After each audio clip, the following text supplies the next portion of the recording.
ini dia, saudara-saudaraku sekalian sebangsa dan tanah air. TPUA itu mengawali ya perkara kami tentang ijazah palsu ini sejak tahun 2022 ya. Tetapi kemudian lama terdiam muncullah seseorang itu. Ya, kalau dia dengan sangat unik mengatakan dari Balige, bagaimana Bang? Seperti itu kira-kira ya Bang ya.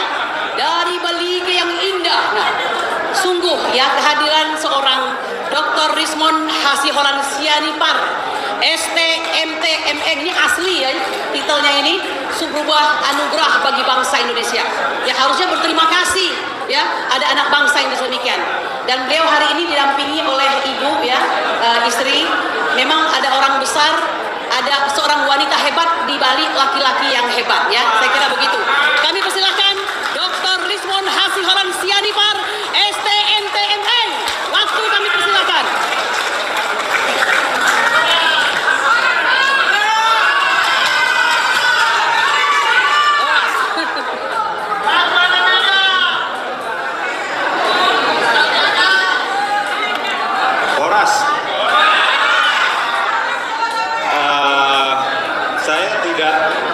Berbicara ya seperti Dr. Roy Suryo, karena kemampuan saya lama di komputer dan engineering, jadi bahasa saya seringnya berantakan, tidak terstruktur. Jadi begini, sejarahnya memang sebagai seorang insinyur, saya memang orangnya sangat cuek, tidak peduli lingkungan, tidak peduli apa yang dialami bangsa kita. Tetapi saya bersyukur istri saya yang memang untuk mengingatkan saya bahwa kalau ilmu kita itu ternyata bisa dipakai untuk negara ini. Jadi mulai dari kasus Jessica, saya juga di kasus Bina Cirebon, dan di YouTube saya juga membahas tentang terbantainya 6 laskar FPI ya, di mana polisi terbiasa untuk memanipulasi barang bukti. Di kasus Jessica Wongso ya, Tito Karnavian, Krisnamurti, Muhammad Nur Al-Azhar, dan Christopher Harimanrianto, itu komplotan polisi penipu. Mereka menggunakan Tito Karnavian terutama itu.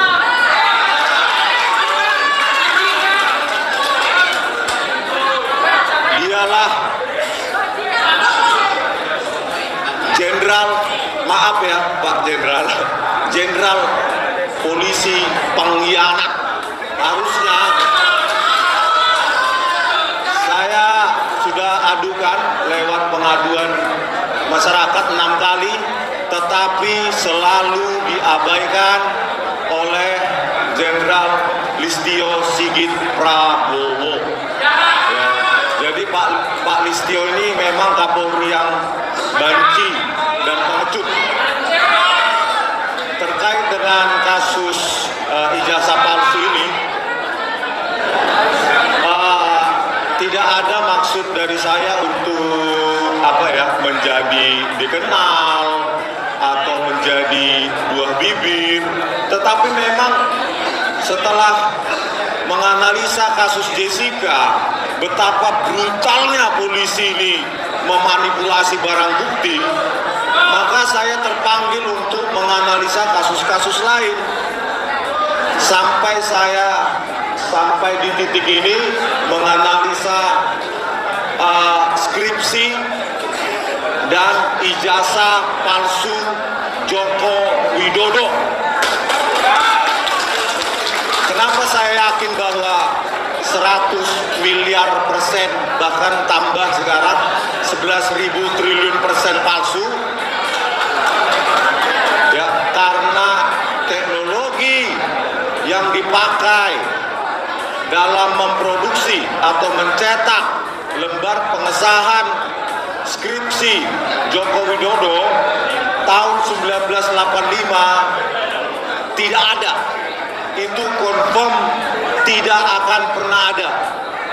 Oleh karena itu saya mendesak, ya, karena Pak Jokowi sudah melaporkan kita mendatangi Bareskrim atau Polda, saya mendesak polisi untuk bersikap profesional dan memeriksa ijazah, skripsi, dan semua dokumen akademik dari Bapak Joko Widodo, ya, dan diperiksa uji kertas, usia kertas, analisa tinta, uji teknologi.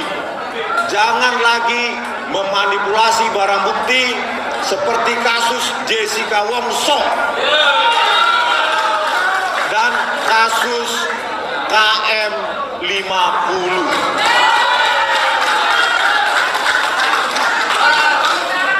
Saya berpikir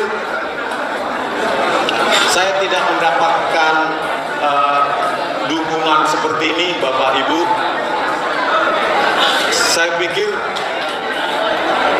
kami sangat terharu melihat harapan Bapak Ibu supaya kelak, ya, kenapa kita harus bongkar ini, supaya kelak tidak ada lagi presiden yang tipu-tipu, ijazah dan skripsinya palsu. Ijazah seperti yang saya terangkan tadi malam di iNews, ijazah bukanlah sebuah aib atau penyakit kulit, penyakit menular yang harus disimpan. Ijazah UGM merupakan kebanggaan bagi seseorang dalam proses akademiknya, ya. Jadi Pak Jokowi harusnya sebagai presiden sudah dari lama itu menunjukkan ijazahnya, bukan karena diributin oleh rakyat. Terakhir, terima kasih Pak Jenderal dan semua tokoh masyarakat yang hadir. Perjuangan ini akan panjang karena yang kita lawan bukan hanya Joko Widodo, tetapi para penjilat-penjilat kekuasaan yang lain.